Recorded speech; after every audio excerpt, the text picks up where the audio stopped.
Okay, Assalamualaikum warahmatullahi wabarakatuh. So, hari ni kita ada masa 1,5 jam.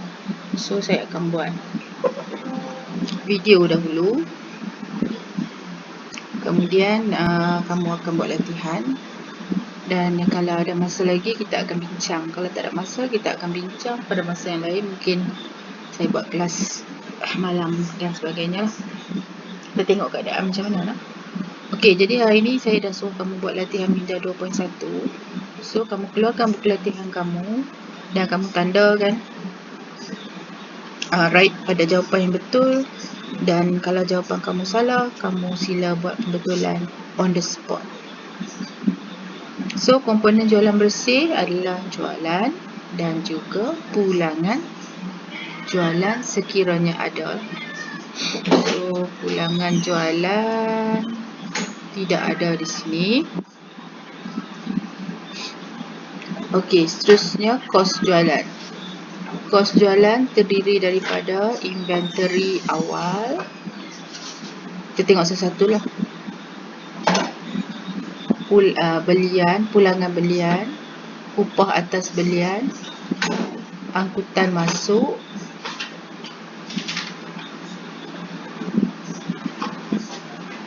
okey, itu adalah kos jualan. Komponen hasil adalah dia selalunya ada perkataan diterima di belakang dia. Bukan yang ni ya. Ni bukan. Ini bukan hasil. Ini bukan hasil. Okey. Jadi komisen diterima, hasil, faedah simpanan. Faedah simpanan juga dikenali sebagai faedah diterima. Sebab kita simpan duit dalam bank, bank bagi kita faedah, so faedah diterima. Itu adalah hasil. Sekarang belanja.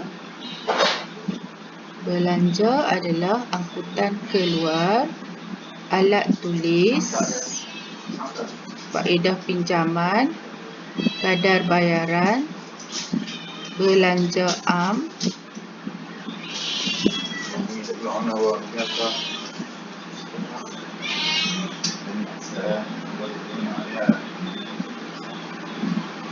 okey, itu adalah komponen belanja. Okey, nanti kalau ada apa-apa yang tak kita tertinggal, kita nampaklah di sini. Komponen aset semasa adalah tunai, akaun belum terima, inventory akhir, aset semasa nah. Aset semasa tunai, akaun belum terima, inventory akhir. Aset bukan semasa pula. Okey, kat sini dah tak ada. Premis, alatan kedai. Okey, itu ialah aset bukan semasa. Liability semasa adalah sini tak ada.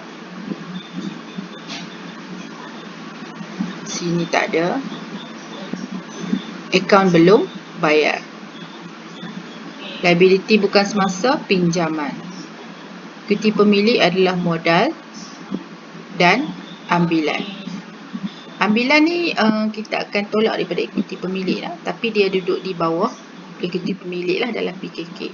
So, kamu masukkan jawapan di sini dan tanda betul atau salah. Saya tak akan tulis kat kamu, saya dah bincang dengan kamu sebentar tadi. Kalau kamu mengikuti video ini, kamu tidak akan menghadapi masalah untuk mengisi inilah. Okey, jadi seterusnya kita akan ke satu persatu komponen-komponen item setiap komponen akaun perdagangan dan untung rugi dan PKK dengan lebih detail. Okey, jadi kamu akan dapat standard pembelajaran kamu semua ni lah diharap. Kita akan dapat mengenal pasti semua ni dengan lebih baik lagi lah.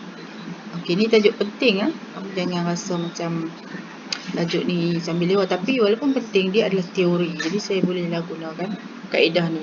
Pun nanti ni kita mungkin akan jumpa di sekolah. Okey, penyata keuangan seperti yang kita tahu terdiri daripada dua, akaun perdagangan dan untung rugi, penyata kedudukan keuangan. Dalam akaun perdagangan dan untung rugi, secara umumnya kita membandingkan hasil dengan belanja sahaja. Okey, jadi ada hasil dan ada belanja dan kita bandingkan dan kita dapat untung. Dalam PKK pula, kita bukan banding lah. Kita melihat kedudukan aset banyak mana, liability kita banyak mana, equity pemilik kita banyak mana. Jadi sekarang kita pergi tengok hasil. Ini adalah definisi hasil yang lebih detail. Hasil merupakan pendapatan perniagaan yang dijana sama ada melalui operasi perniagaan, maksudnya jual beli, operasi perniagaan jual beli, ataupun bukan operasi perniagaan. Maksudnya kita buka perniagaan, hasil tu datang daripada bukan aktiviti perniagaan tapi ada hasil dalam suatu tempoh perakaunan. Tempoh perakaunan seperti yang kita belajar pada bab 1 lah. Mengikut prinsip pengiktirafan hasil dan belanja. Ini kita dah belajar masa kita buat bab 1. Hasil termasuklah wang tunai atau cek yang sudah diterima dan juga wang yang akan diterima pada masa akan datang. Hasil pada tempoh itu termasuklah wang yang sudah diterima ataupun yang sepatutnya diterima tapi belum diterima dan akan diterima pada masa akan datang. Okey, kita sudah belajar hari itu mengikut prinsip pengiktirafan hasil dan belanja. Nanti kita akan belajar lagi lah. Hasil ada dua, hasil operasi dengan hasil bukan operasi. Inilah beza dia. Hasil yang dijana sama ada melalui operasi dipanggil hasil operasi. Hasil yang dijana bukan melalui operasi perniagaan dipanggil hasil bukan operasi. So, hasil operasi yang selalunya pada sebuah perniagaan adalah jualan lah. Okey, selalunya jualan. Pendapatan yang dijana daripada aktiviti harian perniagaan. Pendapatan daripada jualan barang niaga. Jualan barang niaga. Key dia ialah jual barang niaga.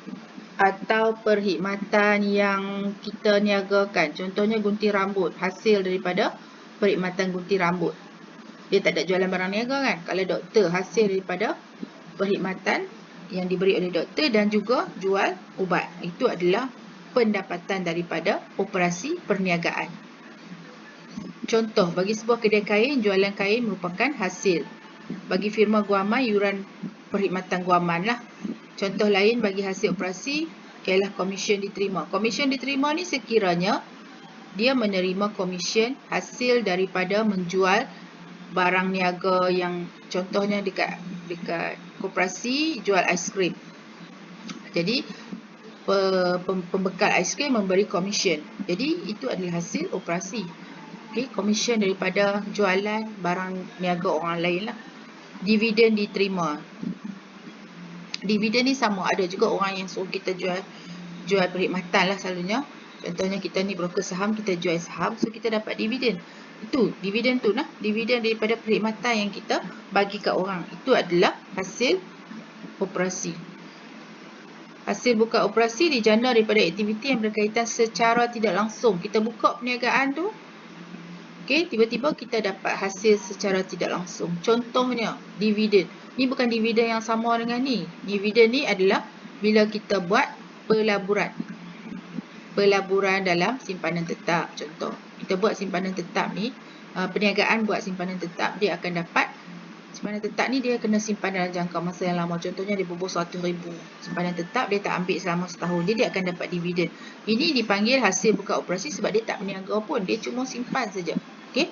Satu lagi kalau dia jual aset bukan semasa. Dia dapat untung, itu juga hasil bukan operasi. Okey, ingatlah hasil operasi dengan hasil operasi dua-dua adalah berbeza. Okey, kalau ada soalan kamu boleh tanya dalam grup. Okey, saya buat dalam ni sebab tengah hari dah.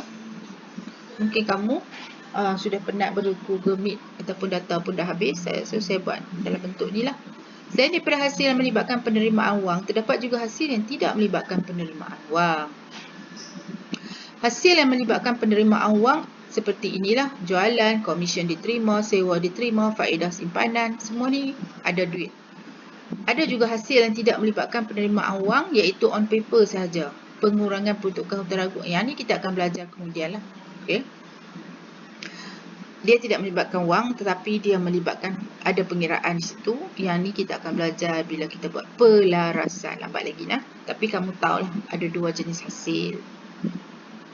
Berikut merupakan butiran hasil yang biasa terdapat dalam perniagaan. Dividen, jualan, sewa diterima, komisen diterima, faedah atas simpanan. Klasifikasikan butiran hasil itu kepada hasil operasi dan hasil bukan operasi. Gunakan peta pemikiran I think. Okey, jadi boleh buat yang ni satu. Satu lagi. Dividen ni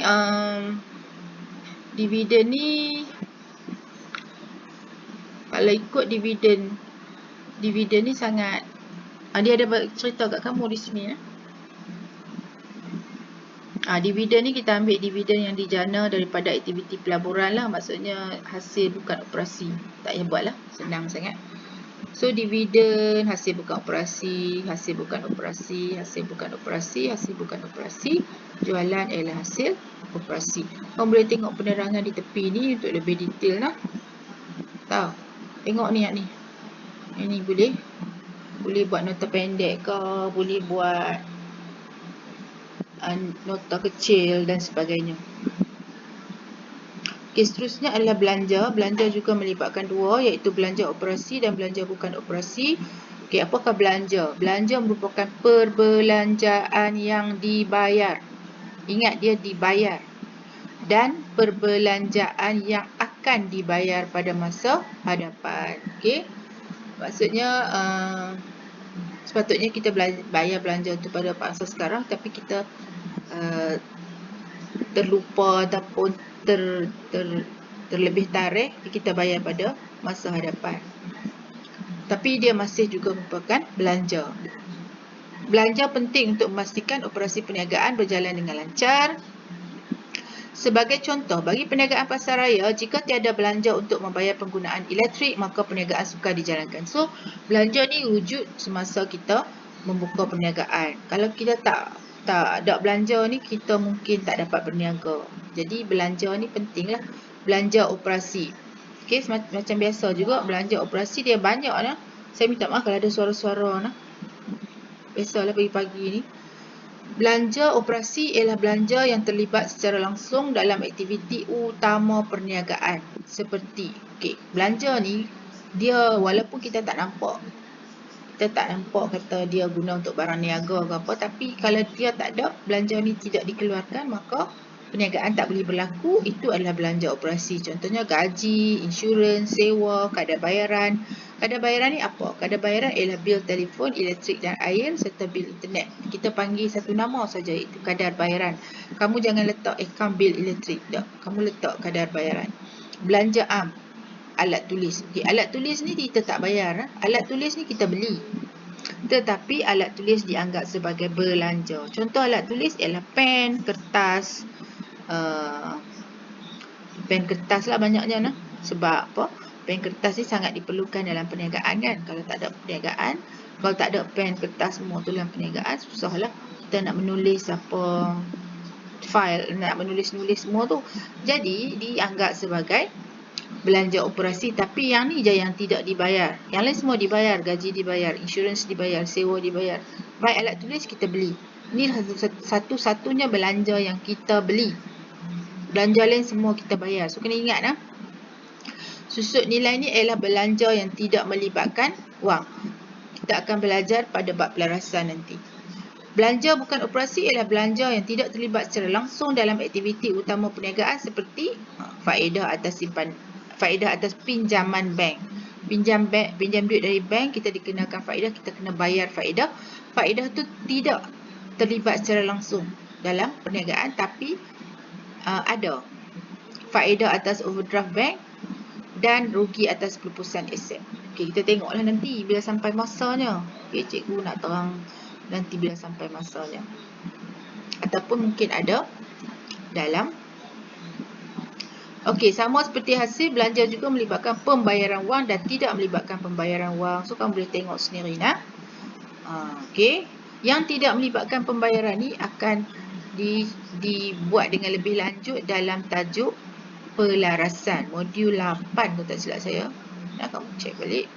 Kalau sampai kena cerita, saya cerita. Buat masa ni, saya tak cerita lagi. Susut nilai aset bekas masa, hutang lapuk, PHR. pertambahan PHR. Semua ni kita akan buat nanti. Saya tak akan terang lagi sebab saya ni tak mahu kamu banyak sangat benda yang perlu sahaja untuk masa ni.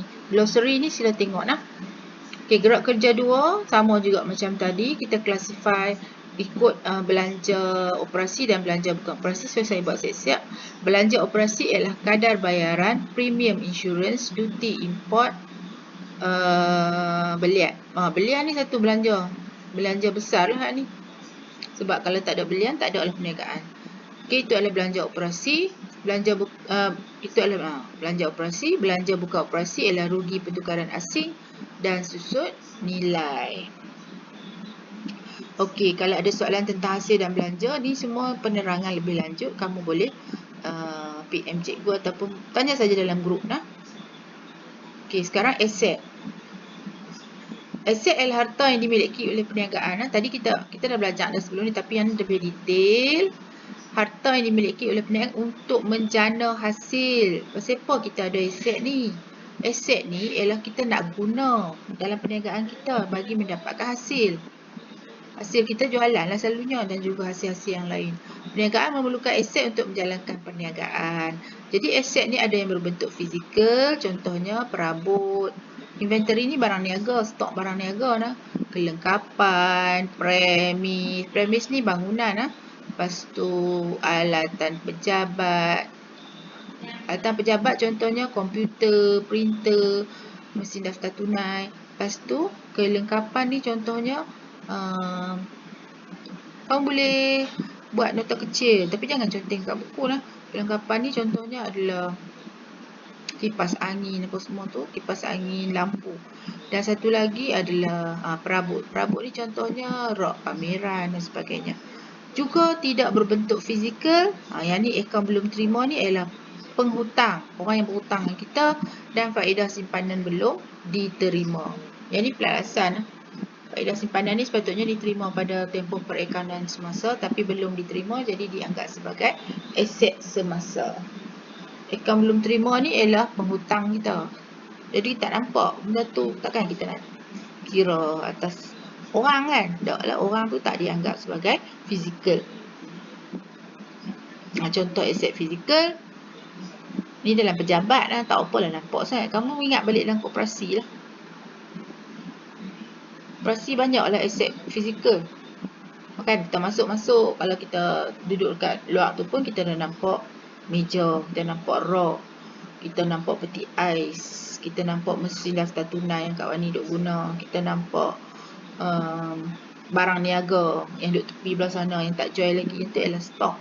So dalam koperasi boleh bayangkan aset bukan semasa yang ada. Okey, sementara aset semasa seperti bank, tunai memang kamu tak nampak lah, tapi tunai tu duk nampak kan. Yang tunai bank duk dalam akaun bank dan satu lagi akaun belum terima koperasi ni dia tulis dekat papan putih tu. Tanya Kristina, dia tahulah dia jaga koperasi. Kat papan putih tu dia tulis nama-nama orang yang berhutang. Itu adalah aset semasa. Kita tak kira orang tu lah. Kalau cikgu berhutang, nama cikgu ada, bukan kira fizikal. Nilai tu. Nilai duit yang dihutang tu itu adalah akaun belum terima. Aset boleh diklasifikasikan berdasarkan tahap pencairan. Ini kita ulang balik apa yang kita sudah buat secara ringkas kemarin, last class. So kita ulang balik dengan secara lebih detail. Aset bukan semasa bersifat tahan lama. Ni sifat-sifat dia atau ciri dia. Tahan lama, boleh diguna melebihi satu tempoh keuangan atau satu tempoh perakaunan atau 1 tahun keuangan. Tahap kecairan yang rendah. Ni dah cerita dah. Contoh premis. Premis daripada bangunan kedai atau gudang. Kenderaan, kelengkapan. Nampak ni dia bagi kelengkapan apa dia? Alatan pejabat. Perabot. Okey, semua sudah ada dalam ni. Okey. Alatan pejabat. Okey, semua dah ada dalam ni. Contoh semua ada. Kamu boleh tambah-tambah saja pada nota kamu. Boleh tambah lagi lah dengan menggunakan pen warna lain supaya lebih nampak. Tahap kecairan juga dicerita di sini. So boleh baca. Tahap kecairan merujuk kepada sejauh mana sesuatu aset mudah ditukar kepada tunai. Okey, mudah ditukar kepada tunai, mudah dianggap tinggi, susah atau sukar dianggap rendah. So kalau tinggi ni AS lah, kalau rendahnya ABS. AS apa? Aset semasa. ABS apa? Aset bukan semasa. Kamu boleh tengok juga, tahukah anda ni, kalau kita scan maknanya ada. Aset semasa. Aset perniagaan yang didapat ditukar dalam bentuk tunai dalam jangka masa setahun. Ni aset semasa, tapi panggil aset juga. Tapi dia boleh tukar ke dalam tunai dalam jangka masa setahun dan mempunyai tahap kecairan yang tinggi. Contoh, inventory barang niaga, akaun belum terima, tunai di tangan. Deposit tetap ni ialah simpanan tetap dalam bank. Deposit kadar bayaran ni ialah bila kita buka kedai baru, kita nak start sewa, kita kena pergi bayar deposit air atau deposit elektrik dekat TNB dan dekat SADA tu lah. Bila kita keluar daripada kedai tersebut atau memberhentikan penyewaan kedai tersebut, kita dah berhak dapat balik. Bila kita boleh dapat balik, duit tu dikira aset lah. Okay? Cuma nak dapat balik tu lambat sikit lah. Pelaburan ni ialah sejumlah wang kita laburkan membeli saham. Dan tunai di bank. Duit perniagaan dalam bank. Tunai di tangan ni, duit perniagaan di kedai. Okey tak?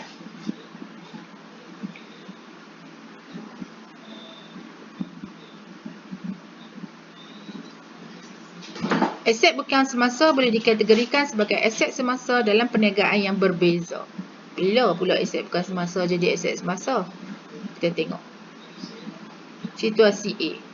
Ini penting sebab nanti kamu nak tahu barang niaga, kamu kena tengok contoh perniagaan, aktiviti utama perniagaan. Kedai perabot maju. Okey, dia kedai perabot. Jadi barang niaga dia ialah meja, kerusi, almari, rak televisyen daripada pembekal untuk dijual. Apa yang kita nak jual semula ni dipanggil barang niaga. Jadi apa yang kamu boleh lihat di sini, barang niaga dia juga macam aset bukan semasa kan. Dalam situasi ini, perabot merupakan aset semasa. Jadi perabot yang dia guna untuk jual semula dianggap sebagai barang niaga. Tapi perabot yang dia guna untuk niaga, perabot untuk kegunaan pejabat, dianggap sebagai aset bukan semasa. So ada dua jenis perabot lah tempat dia. Ada perabot yang memang dia nak jual, dia letaklah dekat ruang pameran tu. Perabot yang ada dalam pejabat dia tu, itu pun perabot juga. Perabot dalam ruang pejabat tu ABS lah. Perabot yang dia nak guna tu ataupun yang barang niaga dia tu, kalau masih belum dijual, berjaya dijual, tu AS lah. Aset semasa lah. Jadi kamu kena ingat lah. Barangan tersebut merupakan inventory barang niaga. Okay? Perabot ni ada yang dia letak kat ruang peragaan tu, yang dia nak jual. Yang tu tak apalah. Tapi ada yang masih ada dalam kedai dia tapi tak berjaya dijual lagi, itu inventory lah. Jadi inventory dia adalah perabot juga. So aset semasa pun perabot, aset bukan semasa pun boleh jadi perabot lah. Saya harap kamu faham. Contohnya perabot untuk pejabat, dia ambil je daripada ni, meja. Yang tu perabot juga. So kamu kena kenal pasti perabot mana yang dia nak niaga, perabot mana yang dia guna untuk pejabat, perabot mana akan jadi aset semasa, perabot mana yang akan jadi aset bukan semasa. Situasi B. Sebuah meja dan 4 buah kerusi dibeli oleh kedai perabot maju dan diletak di kaunter jururuang dalam kedai. Okey. Dalam keadaan ini, meja dan kerusi ini merupakan ABS. Ni saya dah advance. Pokoknya dia baru nak cerita. Jadi yang dia letak dekat kaunter jururuang tu adalah aset bukan semasa dia, kerana meja dan kerusi di kaunter jururuang ini bukan untuk dijual semula kepada pelanggan, sebaliknya diguna untuk memudahkan urusan. Situasi C. Okey, yang ni settle lah. Aset bukan semasa dia dan aset semasa dia adalah mungkin merupakan dua benda yang sama. Situasi C. Pemilik kedai roti sedap berkunjung ke sebuah kedai perabot untuk membeli rak pameran. Rak pameran diguna untuk mempamerkan kek yang dijual. Rak pameran tersebut bukan untuk dijual kepada pelanggan yang mengunjungi kedainya. Maka rak pameran itu merupakan aset bukan semasa bagi kedai roti sedap. Bagi kedai yang tak jual aset semasa ni, aset bukan semasa, contoh kedai roti, kita nampak dah dengan jelas bahawa kalau ada je aset bukan semasa dalam kedai itu, yang tu memang aset bukan semasa. Contohnya kalau ada perabot dalam kedai itu, ada rak pameran, ada meja, kita tahu dah yang tu aset bukan semasa dia, sebab aset semasa dia, inventory dia ialah roti ataupun kek dan sebagainya. Nampak jelas perbezaan. Cuma kedai yang jual, ada kedai-kedai yang jual ABS sahaja yang kurang jelas. Tapi sekarang sudah jelas lah. Okey, banyak kan, contohnya kedai peralatan elektrik. Takkan peralatan elektrik tu dia jadi ABS dia? Tak boleh juga kan. Ada yang jadi barang niaga dia, ada yang dia akan guna. So kamu tengok betul-betul nak nature of the business. Okay, so saya akan buat dua bahagian, iaitu asset dengan saya kena buat semualah. Semua lah. Liability merupakan hutang. Ini ada maknanya hutang perniagaan kepada pihak luar. Okay, dengan kata lain, liability ialah tuntutan pihak luar terhadap aset perniagaan. Okay, pihak luar nak tuntut apa? Siapa tuntut aset? Tuntut perabot dia ke? Tak. Banyak yang dia tuntut ialah apa? Duit lah. Kan, kita berhutang, kita kena bayar dengan duit. Duit tu kan masuk dalam aset semasa kan. Okay, liability bukan semasa. Hutang luaran yang mengambil masa melebihi 1 tahun keuangan untuk menjelaskannya. Okay, lebih 1 tahun keuangan. Hutang jangka panjang yang perlu dijelaskan. Sebagai contoh, pinjaman bank gada janji. Gada janji ni mortgage lah kalau kita mencagarkan kedai kita kepada pihak lain untuk buat pinjaman. Dululah ni jarang. Okay, tak apa, kamu setakat tahu sahaja gada janji, tak faham gada janji tu apa pun tak apa. Liability semasa, hutang luaran yang mengambil masa kurang 1 tahun untuk menjelaskannya. Selalunya ni pembekal lah nak. Okay, bersifat hutang jangka pendek. Contohnya, akaun belum bayar adalah pembekal lah. Dan overdraft bank. Overdraft. So, kena cerita aku pasal overdraft. Overdraft ni adalah akaun semasa. Dia hanya diperolehi oleh pemegang akaun semasa sahaja. Tu dia tulis dah. Pinjaman jangka pendek yang disediakan oleh bank perdagangan kepada pelanggan atas persetujuan bank untuk menyediakan sejumlah wang pinjaman. Okey, pelanggan tu ialah pemegang akaun semasa sahajalah. Okey. Jadi, apabila pengeluaran wang oleh pelanggan telah melebihi baki tunai di bank. Maksudnya, pemegang akaun semasa boleh buat keluar duit melebihi baki duit di dalam bank. Baki duit dalam bank ada 1,000. Dia perlu membayar hutang kepada pembekal sebanyak 2,000. So, dia tulis cek 2,000 sedangkan duit dalam bank dia ada 1,000. 1,000 yang dia tak ada tu dianggap sebagai dia buat overdraft dengan bank. Okay. QOD akan menampung kekurangan tersebut. OD akan menampung kekurangan tersebut. Walaupun dia hanya ada 1,000, tapi disebabkan dia terpaksa membayar hutang berjumlah 2,000, maka OD tu ialah 1,000 lah. Overdraft dia ialah sebanyak 1,000. Jika OD diperolehi tetapi tidak digunakan, maka OD bukanlah liability semasa kepada perniagaan. Sebaliknya, jika perniagaan sudah menggunakannya, maka OD itu ialah liability semasa kepada perniagaan dan perlu dibayar balik kepada bank. Okay. OD ni selalunya pemegang akaun masa dia memang ada lah, dia memang dapat lah. Tapi dia tak guna pun. Okay, tak apa. Maksudnya dia tak pernah buat keluar duit lebih daripada yang sepatutnya lah. Okay lah, maksudnya dia tak guna OD lah. Tapi kalau dia guna je, dia kena bayar balik lah 1,000 ni dan dikenakan faedah harian. Macam mana cara dia nak bayar balik? Dia buat masuk duit 1,000 dalam bank dia, dalam akaun semasa dia, terbayar lah. Mudah je nak bayar balik. Cuma selagi dia tak bayar balik, dia kena bayar faedah harian. Maksudnya mahal lah OD tu sebenarnya. Okay? Dan kita sebagai pemegang akaun simpanan biasa tak layak lah untuk memohon overdraft. Hanya kepada perniagaan, dia pun mesti ada rekod yang elok. barulah bank boleh bagi dia keluar duit lebih daripada yang sepatutnya. Itu adalah overdraft. Dan overdraft ni memang pinjaman jangka pendek.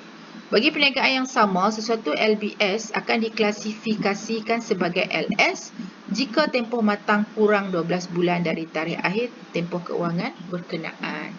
Okey, jadi saya harap kamu masih boleh lagi untuk saya tak maulah ajak sikit sangat. Okey, untuk bahagian ni saya akan skip dulu sebab saya nak terus pergi equity, masa pun dah setengah jam. Jadi saya skip dulu sebab penerangan dia agak panjang, mungkin saya akan buat satu video asing. So kita pergi terus ke equity pemilik. Yang ni simple saja. So equity pemilik merupakan hutang perniagaan terhadap pemilik. Saya dah bagi tahu dalam sebelum ni, hutang perniagaan terhadap pemilik kerana adanya konsep andaian entiti berasingan.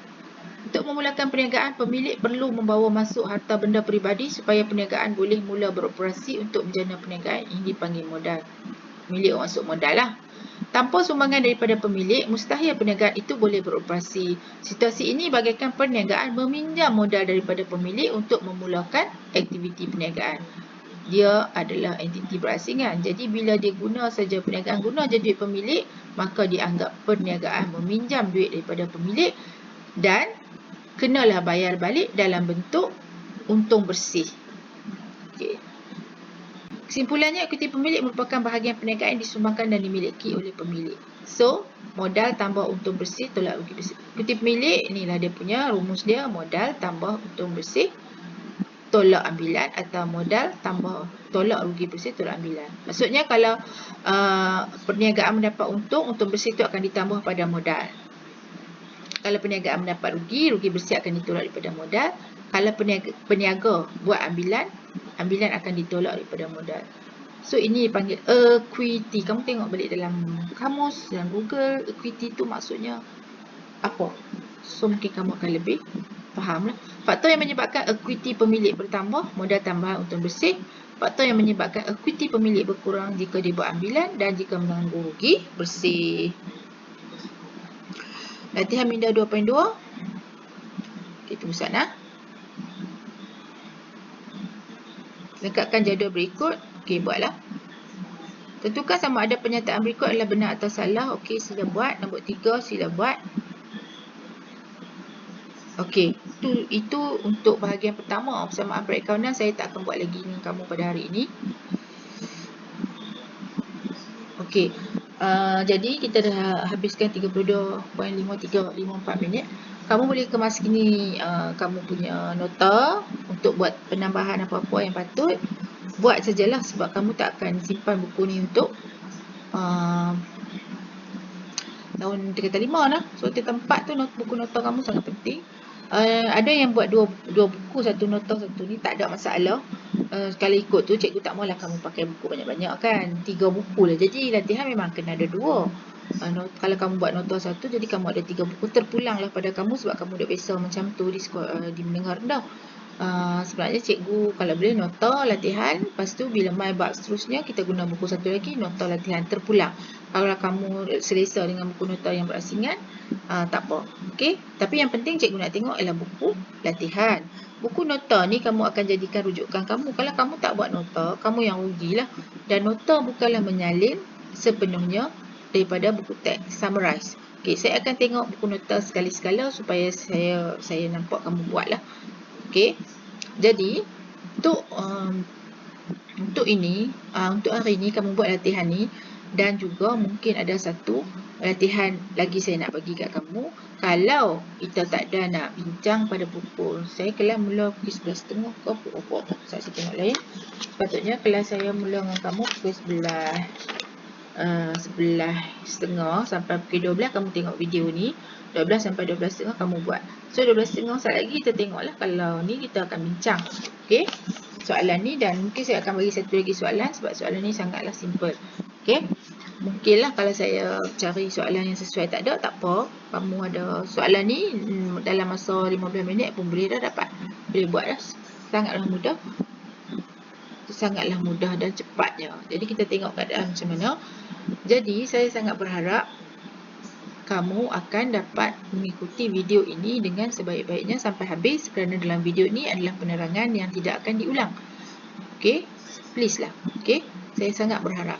Lepas tu, lengkapkanlah latihan dan nota. Saya tak mau buka sekolah nanti baru nak lengkap, kamu akan kelam kabut. Okey, IB assessment kamu, saya harap kamu dah ada yang dah siap lah. Okey, jadi dah 35 minit. Jadi saya mengakhiri video pada hari ini dengan harapan kamu akan buat yang sebaik-baiknya. Okey, Assalamualaikum warahmatullahi taala wabarakatuh.